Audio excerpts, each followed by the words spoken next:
ಈಗ ತಾವೆಲ್ಲ ಕಾಯ್ತಾ ಇದ್ದೀರಿ ಸಂತೋಷ್ ಹೆಗ್ಡೆ ಅವರ ಮಾತು ಕೇಳಬೇಕಂತ. ಹಾಗಾಗಿ ಸಂತೋಷ್ ಹೆಗ್ಡೆ ಅವರು ತಮ್ಮ ಅನಿಸಿಕೆಗಳನ್ನು ಹಂಚಿಕೊಳ್ಬೇಕು. ಎಲ್ಲರಿಗೂ ನಮಸ್ಕಾರಗಳು. ಈ ಒಂದು ಸುಂದರ ಅರ್ಥಪೂರ್ಣ ಕಾರ್ಯಕ್ರಮದ ದಿವ್ಯ ಸಾನ್ನಿಧ್ಯವನ್ನು ವಹಿಸಿರುವಂಥ ಶ್ರೀ ಶ್ರೀ ಬಸವಪ್ರಭು ಸ್ವಾಮೀಜಿಯವರ ಪಾದಾರವಿಂದಗಳಿಗೆ ನಮಸ್ಕರಿಸ್ತಾ, ಈ ಸುಂದರ ಕಾರ್ಯಕ್ರಮದ ಉದ್ಘಾಟನೆ ನಡೆಸಿದಂಥ SV ರಾಮಚಂದ್ರ ಅವರೇ, ಈ ಕಾರ್ಯಕ್ರಮದ ಅಧ್ಯಕ್ಷತೆಯನ್ನು ವಹಿಸಿ ಅನಾರೋಗ್ಯದ ಕಾರಣ ಬೇಗನೆ ಹೋದಂಥ ಸನ್ಮಾನ್ಯ GM ಸಿದ್ದೇಶ್ವರರಿಗೆ ವಂದಿಸ್ತಾ, ಇವತ್ತು ವೇದಿಕೆಯಲ್ಲಿ ಆಸೀನರಾಗಿರುವಂಥ ಪ್ರೊಫೆಸರ್ HS ಹರಿಶಂಕರ್ ಅವರೇ, ಶ್ರೀಮತಿ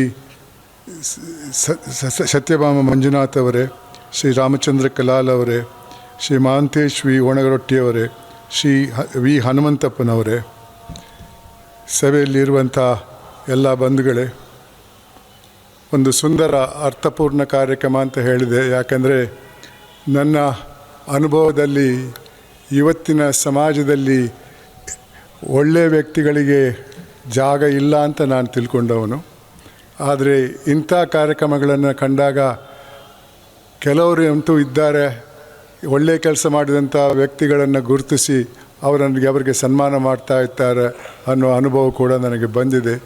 ಇದಕ್ಕೆ ಈ ಕಾರಣ ನಾನು ಮೊದಲಾಗಿ ಇದಕ್ಕೆ ಕಾರಣಭೂತರಾದಂಥ ಹನುಮಂತಪ್ಪನವರನ್ನು, ಅವರ ಸಿಬ್ಬಂದಿಯನ್ನು ನಾನು ಅಭಿನಂದಿಸ್ತಾ ಇದ್ದೇನೆ. ಬಂಧುಗಳೇ, ಇಂಥ ಕಾರ್ಯಕ್ರಮದಿಂದ ಸಮಾಜಕ್ಕೆ 2 ಸಂದೇಶಗಳು ಹೋಗ್ತದೆ. ಒಂದು, ಸನ್ಮಾನವನ್ನು ಪಡೆದಂಥ ವ್ಯಕ್ತಿಗಳಲ್ಲಿ ಹೆಚ್ಚಿನ ಹುರುಪು ಬರ್ಬೋದು. ನಾವು ಈ ಮುಂದೆ ಕೂಡ ಒಳ್ಳೆಯ ಕೆಲಸ ಮಾಡಿದರೆ ಸಮಾಜ ನಮ್ಮನ್ನು ಗುರುತಿಸಿ ಇನ್ನು ಹೆಚ್ಚಿನ ಸನ್ಮಾನ ನಮಗೆ ಸಿಗಬಹುದು ಅನ್ನುವ ಒಂದು ವಿಚಾರ ಅವರಲ್ಲಿ ಬರ್ಬೋದು. ಎರಡನೇದ್ದು, ಈ ಸಮಾರಂಭವನ್ನು ವೈಯಕ್ತಿಕವಾಗಿ ಕಂಡವರಲ್ಲೂ ಮತ್ತು ಇದರ ಬಗ್ಗೆ ಮಾಧ್ಯಮದಲ್ಲಿ ಓದಿದವರಲ್ಲಿ ಕೂಡ ಅವರಲ್ಲೂ ಒಂದು ಹುರುಪು ಬರ್ಬೋದು. ನಾವು ಕೂಡ ಒಳ್ಳೆಯ ಕೆಲಸ ಮಾಡಿದರೆ ಖಂಡಿತವಾಗಿಯೂ ಈ ಸಮಾಜ ನಮಗೂ ಕೂಡ ಸನ್ಮಾನ ಕೊಡ್ಬೋದು ಅನ್ನೋದರಿಂದ, ಇದರಿಂದ ಸಮಾಜದಲ್ಲಿ ಒಂದು ಬದಲಾವಣೆ ಬರ್ಬೋದು. ಒಳ್ಳೆಯ ವ್ಯಕ್ತಿಗಳಿಗೆ ಸ್ಥಾನಮಾನ ಸಿಕ್ಕಿದರೆ ಸಮಾಜದಲ್ಲಿ ಭಾಳಷ್ಟು ಒಳ್ಳೆಯ ವಿಚಾರಗಳು ಆಗಬಹುದು ಅನ್ನೋದು ನನ್ನ ಅನಿಸಿಕೆ. ನನ್ನ 5 ವರ್ಷದ ಲೋಕಾಯುಕ್ತದ ಅನುಭವದಲ್ಲಿ ನಾನು ಬಹಳ ಅನ್ಯಾಯವನ್ನು ನಾನು ಲೋಕಾಯುಕ್ತಕ್ಕೆ ಬರುವ ಮೊದಲು ಜಸ್ಟಿಸ್ ವೆಂಕಟಾಚಲ ಅವರಿದ್ದರು. ಅವರು ನಿಜವಾಗಲೂ ಲೋಕಾಯುಕ್ತಕ್ಕೆ ಒಂದು ಮುಖ ಕೊಟ್ಟವರು. ಅವರು ಲೋಕಾಯುಕ್ತ ಇದೆ ಅಂತ ಒಂದು ಸಂಸ್ಥೆಯನ್ನು ತೋರಿಸ್ಕೊಟ್ಟವರು ಅವರು. ತದನಂತರ ನಾನು ಬಂದೆ, ಅವ್ರು ಮಾಡಿದ ಕೆಲಸವನ್ನು ನಾನು ಮುಂದುವರಿಸ್ಕೊಂಡು ಹೋಗಿದ್ದೇನೆ. ನಾನು ನನ್ನಲ್ಲೇ ಚರ್ಚೆ ಮಾಡಿದಾಗ ಯಾಕೆ ಈ ಒಂದು ಸಮಾಜದಲ್ಲಿ ಈ ರೀತಿ ಆಗ್ತಾ ಇದೆ ಅನ್ನೋದನ್ನು ನಾನು ಚರ್ಚೆ ಮಾಡಿದಾಗ ನನಗನಿಸಿದ್ದು, ಇದು ವ್ಯಕ್ತಿಗಳ ತಪ್ಪಲ್ಲ, ಇದು ಸಮಾಜದ ತಪ್ಪು. ಯಾಕಂದರೆ ನಾನು ಚಿಕ್ಕವನಾಗಿದ್ದಾಗ ಸಮಾಜದ ಭಾವನೆ ಆ ರೀತಿ ಇತ್ತು. ತಪ್ಪು ಮಾಡಿದವರನ್ನು ಆ ಸಮಾಜ ಶಿಕ್ಷಿಸ್ತಾ ಇತ್ತು. ಉದಾಹರಣೆಗೆ, ನನ್ನ ಗ್ರಾಮದಲ್ಲಿ ಯಾರಾದರೂ ಜೈಲಿಗೆ ಹೋಗಿದ್ರೆ ನನ್ನ ಪೋಷಕರು ಹೇಳ್ತಾಯಿದ್ರು, ಮನೆ ಹತ್ರ ಹೋಗಬೇಡ ಅಂತ. ಅದೊಂದು ಸಾಮಾಜಿಕ ಶಿಕ್ಷೆ ಆಗಿತ್ತು, ಕೋರ್ಟ್ ಶಿಕ್ಷೆ ಅಲ್ಲ. ಅದು ತಪ್ಪು ಮಾಡಿದವನಿಗೆ ಮಾತ್ರ ಅಲ್ಲ, ಆತನ ಕುಟುಂಬಕ್ಕೂ ಆಗ್ತಾಯಿತ್ತು. ಆದ್ದರಿಂದ ತಪ್ಪು ಮಾಡುವವರ ಸಂಖ್ಯೆ ಭಾಳ ಕಮ್ಮಿ ಆಗಿತ್ತು. ಮತ್ತು ಅದೇ ರೀತಿಯಲ್ಲಿ ಒಳ್ಳೆಯ ಕೆಲಸ ಮಾಡಿದವರನ್ನ ಸಮಾಜ ಗುರುತಿಸಿ ಈ ರೀತಿ ಸನ್ಮಾನ ಕೂಡ ಮಾಡ್ತಾಯಿತ್ತು. ಆದ್ದರಿಂದ ಸಮಾಜದಲ್ಲಿ ಒಳ್ಳೆಯ ವ್ಯಕ್ತಿಗಳಿಗೆ ಗೌರವ ಇತ್ತು.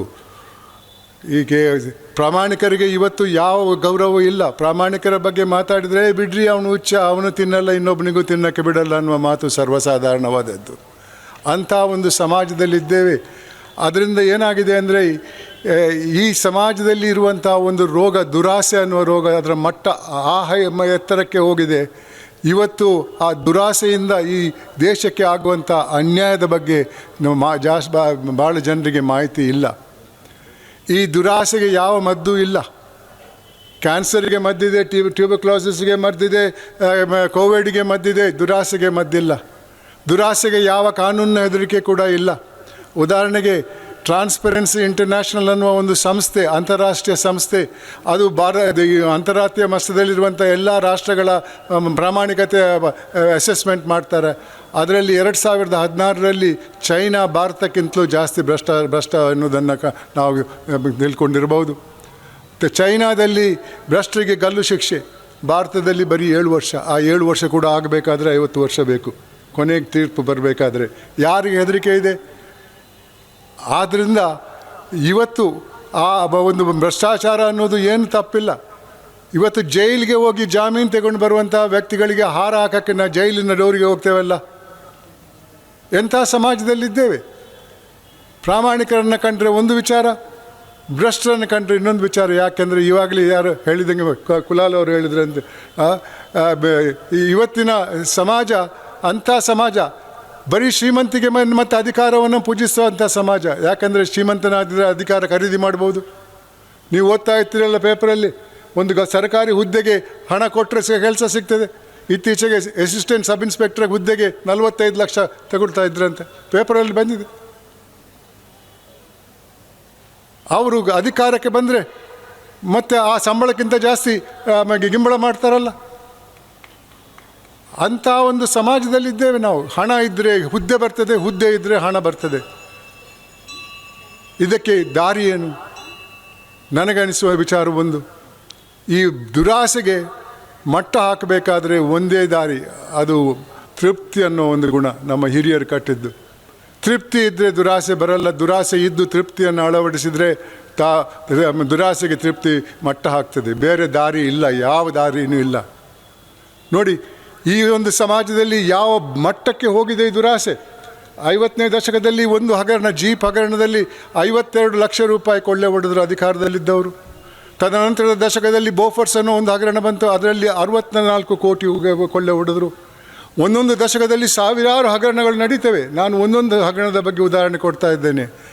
ಬೋಫರ್ಸ್ ನಂತರ ಕಾಮನ್ವೆಲ್ತ್ ಗೇಮ್ಸ್ ಅನ್ನೋ ಒಂದು ಹಗರಣ ಬಯಲಿಗೆ ಬಂತು, ಅದರಲ್ಲಿ 70,000 ಕೋಟಿ ರೂಪಾಯಿ ಕೊಳ್ಳೆ ಹೊಡೆದ್ರು. ತದನಂತರ 2G ಅನ್ನೋ ಒಂದು ಹಗರಣ ಬಂತು, ಅದರಲ್ಲಿ 1,76,000 ಕೋಟಿ ರೂಪಾಯಿ ಕೊಳ್ಳೆ ಹೊಡೆದ್ರು.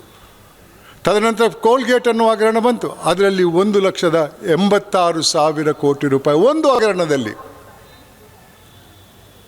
ಈ ವರ್ಷದ ಬಜೆಟ್, ಇವತ್ತು ಮಂಡನೆ ಮಾಡಿದಂಥ ಬಜೆಟ್, ಕರ್ನಾಟಕದ ಜನಸಂಖ್ಯೆಗೆ ಒಂದು ವರ್ಷದ ಸರ್ಕಾರಿ ನೌಕರರ ಸಂಬಳಕ್ಕೆ ಎಲ್ಲ ಸೇರಿಸಿ ಮೀಸಲಾಗಿಟ್ಟಂಥ ಹಣ 3,50,000 ಕೋಟಿ.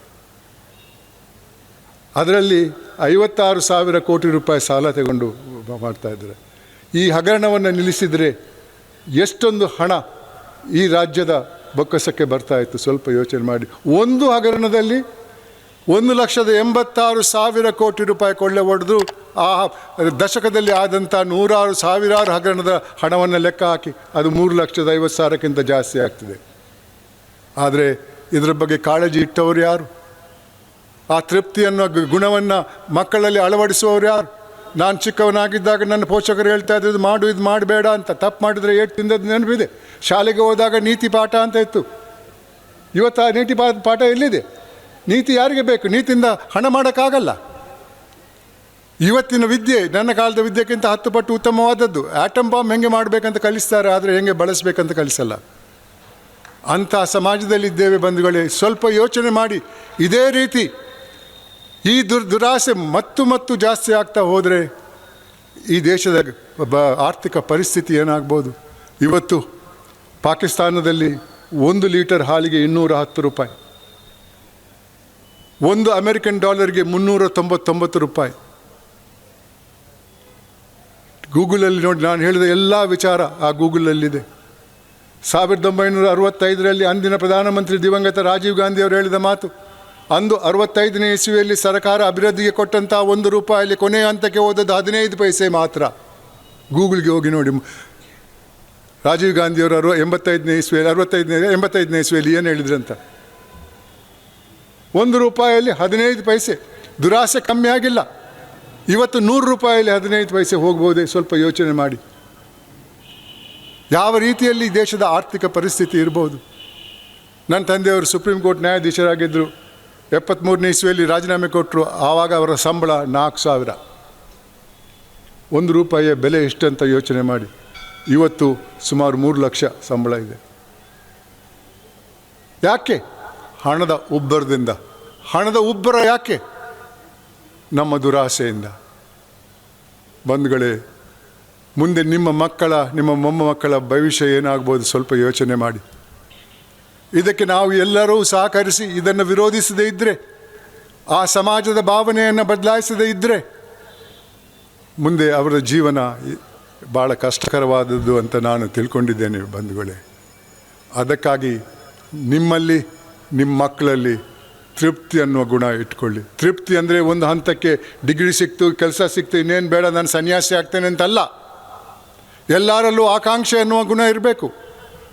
ಜಾಸ್ತಿ ಓದಬೇಕು, ದೊಡ್ಡ ಹುದ್ದೆಗೆ ಹೋಗಬೇಕು, ಶ್ರೀಮಂತನೂ ಕೂಡ ಆಗಬೇಕು, ಏನೂ ತಪ್ಪಿಲ್ಲ, ಕೋಟ್ಯಾಂತರ ರೂಪಾಯಿ ಮಾಡಿ. ಆದರೆ ಕಾನೂನು ಚೌಕಟ್ಟಲ್ಲಿ ಇನ್ನೊಬ್ಬನ ಜೇಬಿ ಕೈ ಹಾಕಿ ಅಲ್ಲ, ಇನ್ನೊಬ್ಬನ ಹೊಟ್ಟೆ ಕಲ್ಲಾಕಿ ಅಲ್ಲ. ಅದರಿಂದ ಎಂದೂ ಸಂತಸ ಬರಲ್ಲ. ಸ್ವಲ್ಪ ಯೋಚನೆ ಮಾಡಿ. ನಿಮ್ಮಲ್ಲಿ ಹಲವಾರು ಜನ ಒಂದು ವಾರದ ಹಿಂದೆ 10 ದಿವಸದ ಹಿಂದೆ ಒಬ್ಬ ಸಂಸದನ ಮನೆಯಿಂದ ಇನ್ಕಮ್ ಟ್ಯಾಕ್ಸ್ ಡಿಪಾರ್ಟ್ಮೆಂಟ್ನವ್ರು ರೇಡ್ ಮಾಡೋದನ್ನು ಟಿ ವಿಯಲ್ಲಿ ತೋರಿಸ್ತಾ ಇದ್ರು. ಕಂತೆ ಹಣ ಕಬಾಟಲ್ಲಿ ಇಟ್ಟದ್ದನ್ನು, ಅದರಲ್ಲಿ 250 ಕೋಟಿ ರೂಪಾಯಿ ಇತ್ತು. ಅವನಿಗೆ ಏನು ಸಂತಸ ಇದೆ ಜೀವನದಲ್ಲಿ? ಇವಾಗ ಆ ಹಣವನ್ನು ಜಪ್ತಿ ಮಾಡಿದಾರಲ್ಲ, ಅದು ವಾಪಸ್ ಅವನಿಗೆ ಎಂದೂ ಹೋಗೋಕ್ಕೆ ಸಾಧ್ಯವಿಲ್ಲ. ಯಾಕಂದರೆ ಆತ ಅದಕ್ಕೆ ನಾನು ಟ್ಯಾಕ್ಸ್ ಕಟ್ಟಿದ್ದೇನೆಂತ ತೋರಿಸಬೇಕು. ಟ್ಯಾಕ್ಸ್ ಕಟ್ಟಿದರೆ ಅವನು ಕಬಾಟಲ್ಲಿ ಇಡಲ್ಲ, ಬ್ಯಾಂಕಲ್ಲಿ ಇಡ್ತಾ ಇದ್ದ. ಇಂಥ ಹಣ ಮಾಡಿದವರಲ್ಲಿ ಎಂದೂ ಸಂತಸ ಇರಲ್ಲ. ರಾತ್ರಿ ನಿದ್ದೆ ಬರಲ್ಲ.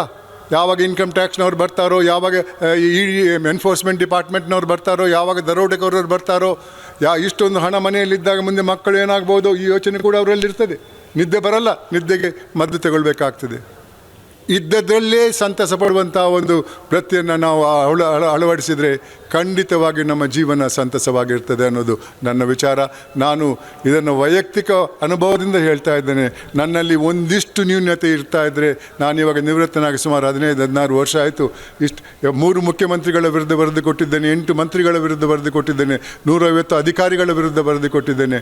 ನನ್ನಲ್ಲಿ ನ್ಯೂನ್ಯತೆ ಇದ್ದರೆ ಇಷ್ಟೊತ್ತಿಗೆ ನೀವು ನನ್ನನ್ನು ಕರೀತಾ ಇರಲಿಲ್ಲ, ಅವರು ಬಿಡ್ತಾನೂ ಕೂಡ ಇರಲಿಲ್ಲ. ಇದ್ದದ್ರಲ್ಲೇ ಸಂತಸ ಪಡುವುದು ನಾನು ಕಲ್ತ್ಕೊಂಡಿದ್ದೇನೆ. ಅದಕ್ಕಾಗಿ ನಾನು ಈ ಪ್ರಯತ್ನ ಮಾಡ್ತಾ ಇದ್ದೇನೆ. ಇವತ್ತು ಇದು 2ನೇ ಕಾರ್ಯಕ್ರಮ. ನನಗೆ 84 ವರ್ಷ ವಯಸ್ಸು. ನಾನು ಈ ಕಾರ್ಯಕ್ರಮನ ಲೆಕ್ಕಕ್ಕೆ ತಗೊಂಡಿಲ್ಲ. ಯಾಕಂದರೆ ನಾನು ಶಾಲಾ ಕಾಲೇಜಿಗೆ ಮುಖ್ಯವಾಗಿ ಹೋಗೋದು. ಆ ಶಾಲಾ ಕಾಲೇಜಿಗೆ ಹೋದಂಥ ಕಾರ್ಯಕ್ರಮ ನನ್ನ ಟೋಟಲ್ 1822ನೇ ಕಾರ್ಯಕ್ರಮ. ಬಂಧುಗಳೇ, ಈ ತೃಪ್ತಿ ಜೊತೆ ಇನ್ನೊಂದು ಮೌಲ್ಯವನ್ನು ಅಳವಡಿಸಿ, ಅದು ಮಾನವೀಯತೆ. ನಾವೆಲ್ಲ ತಿಳ್ಕೊಂಡಿದ್ದೇವೆ ನಾವು ಹುಟ್ಟುವಾಗಲೇ ಮಾನವರಾಗಿ ಹುಟ್ಟುತ್ತೇವೆ ಅಂತ. ಮಾನವ ಅನ್ನುವ ಗುಂಪೇ ಸೈನ್ಸಲ್ಲಿ ಇಲ್ಲ. ಸೈನ್ಸಲ್ಲಿ ನಾವು ಹುಟ್ಟುವುದು ಹೋಮೋಸಿಪಿಯನ್ಸ್ ಅನ್ನೋ ಒಂದು ಗುಂಪಿಗೆ. ಅದಕ್ಕೂ ಮಾನವೀಯತೆಗೂ ಯಾವ ಸಂಬಂಧನೂ ಇಲ್ಲ. ಮಾನವೀಯತೆ ಅನ್ನೋದು ನಮ್ಮ ಹಿರಿಯರು ಕಟ್ಟಿದಂಥ ಒಂದು ಮೌಲ್ಯ. ಸಮಾಜದಲ್ಲಿ ಶಾಂತಿ ಸೌಹಾರ್ದ ಇರಬೇಕನ್ನುವ ಹಿನ್ನೆಲೆಯಲ್ಲಿ ನಮ್ಮ ಗುರುಗಳು ಕವಿಗಳು ಹೇಳ್ತಾ ಇದ್ದಾರಲ್ಲ, ಏನೇ ಆಗು ಬೇಕಾದವನಾಗು, ಆದರೆ ಮೊದಲು ಮಾನವನಾಗು ಅಂತಾರೆ. ಎಲ್ಲಿದೆ ನಮ್ಮ ಸಮಾಜದಲ್ಲಿ ಮಾನವೀಯತೆ? ಒಂದು ಅಪಘಾತ ನಡೀತದೆ, ಫೋಟೋ ತೆಗಿತಾರೆ, ವಿಡಿಯೋ ಮಾಡ್ತಾರೆ, ಒಂದು ತುತ್ತು ನೀರು ಕೊಡಿ ಅಂದರೆ ಯಾರೂ ಕೊಡ್ತಾ ಇಲ್ಲ. ಯಾಕ್ರಿ ಮತ್ತು ನಾಳೆ ಪೊಲೀಸ್ನವರು ನಮ್ಮನ್ನು ವಿಟ್ನೆಸ್ ಆಗಿ ಮಾಡ್ತಾರೆ, ಬೇಡ ಅಂತ. ಇದು ಕಟ್ಟುಕತೆ ಅಲ್ಲ. 2011ರಲ್ಲಿ ಒಬ್ಬ ಯುವಕ ಹರೀಶ್ ನಂಜಪ್ಪ ಅನ್ನುವ ಯುವಕ ಒಂದು ಅಪಘಾತಕ್ಕೆ ಸಿಲುಕಿ ಅವನ ದೇಹ ಇಬ್ಬಾಗವಾಗ್ತದೆ.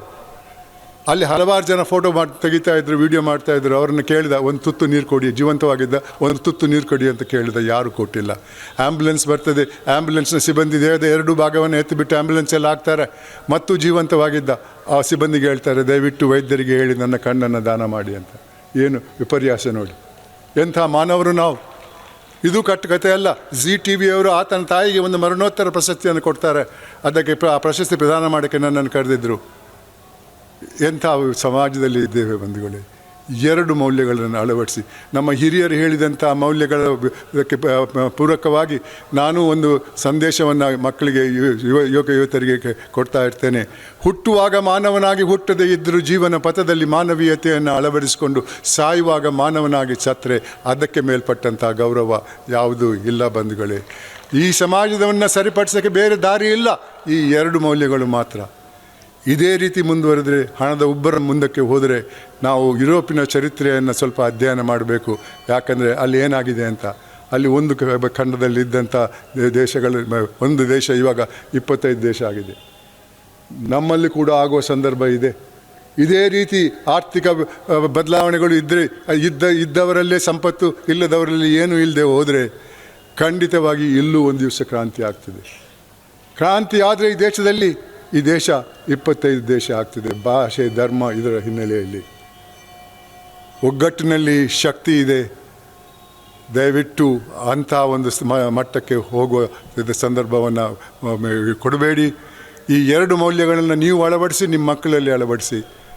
ಇವತ್ತಿನ ಪರಿಸ್ಥಿತಿಯಲ್ಲಿ ಪೋಷಕರು ದಿನ ಎಲ್ಲ ಟಿ ವಿ ನೋಡ್ತಾ ಇರ್ತಾರೆ, ಮಕ್ಕಳಿಗೆ ಒಂದು ಐಫೋನ್ ಕೊಟ್ಟಿರ್ತಾರೆ, ಅವ್ರಿಗೆ ಹೇಳುವವರಿಲ್ಲ, ನೀತಿ ಪಾಠ ಇಲ್ಲ, ಎಲ್ಲಿ ಕಲಿತಾರೆ ಮಕ್ಕಳು? ಆ ಐಫೋನ್ನಲ್ಲಿ ಯಾವ ಮೌಲ್ಯನೂ ಇಲ್ಲ. ಮನೋರಂಜನೆ ಇರ್ಬೋದು, ಅದು ನೋಡಿದಂಥದ್ದು ಜಾಸ್ತಿ ಇರ್ತದೆ ಇದರಲ್ಲಿ.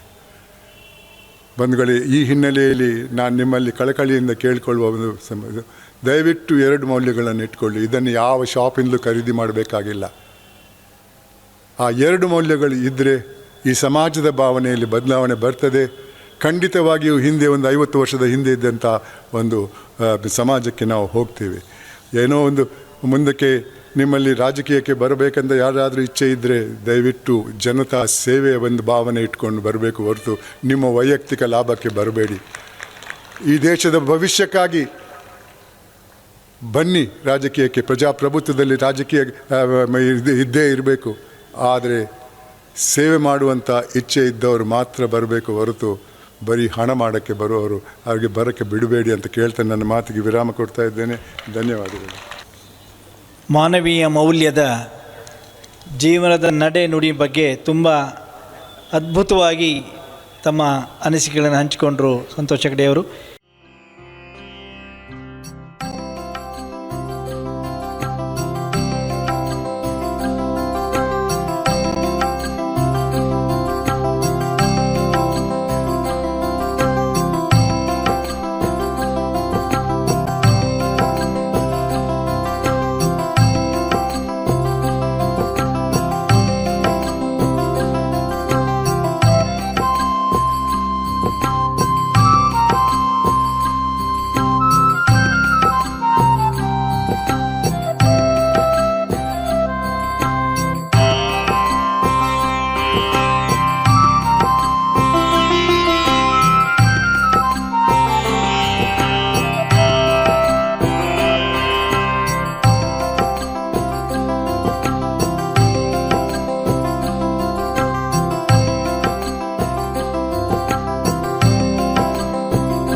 ನಕ್ಷತ್ರ ಟಿವಿ ಲೋಕಲ್ ನ್ಯೂಸ್, ಇದು ನಿಮ್ಮದೇ ಧ್ವನಿ.